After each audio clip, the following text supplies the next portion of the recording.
xun aynu kala saarnaa. Cawdalka Somaliland kuma socdo Muuse iyo maamulkiisa Gurcane. Somaliland buu ku socdaa iyo shacbiga reer Somaliland. waxaynu maanta iska codsanayaa mid dibad jooga iyo mid gudaha jooga in ciidanka Jamhuuriyadda Somaliland geesiyada ah in la isbarbar taaga. waxaan ka codsanayaa jabhadda gacan libaaxna hoggaanka la saluugayna waa ka tashanayna waxayna midnimo ayaynu difaaca qaranka iyo midnimadeena iyo siyaasadeena iyo yoolkeena midnimo aynu ku dhamaysanayna. waxaa la gaaray maanta maalintii aynu ka barbardagaalameyseen ciidanka qaranka.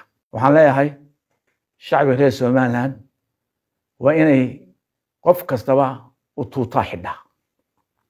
waa loo siman yahay ciidanka qaranka iyo shacbiguba difaaca qaranka waa loo siman yahay. waa waajib ina saaran. waxa weeye mustaqbalkii carruurteena waa ididiiladayaan haysanay waataynu ku hamaynay. waxaynu wax ku noqon karnaa midnimo. quluubkeena waa in la mideeya quluubteena. hadday quluubtu kala jeesato ilaahay baa inoo sheegay subxaana wa tacaala oo muran yimaado quwaddaa jabta waan la fashilmaa. waa inuu taa ka ilaalinaa qarankeena iyo ummaddeena.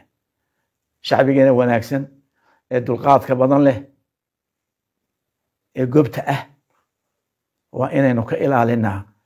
mar haddii aynu wixii dowlad samaysay siin weynay ay wax kasta iyagoo iska bixiyaan waa inaynu niyadooda u adkaynaa iyo mustaqbalkooda aynu tusnaa inaynu baraari doono insha allahu tacaala in laynoo soo haajiri doono aynu ka haajiri doonin dalkeena ayaan insha allah doonaya.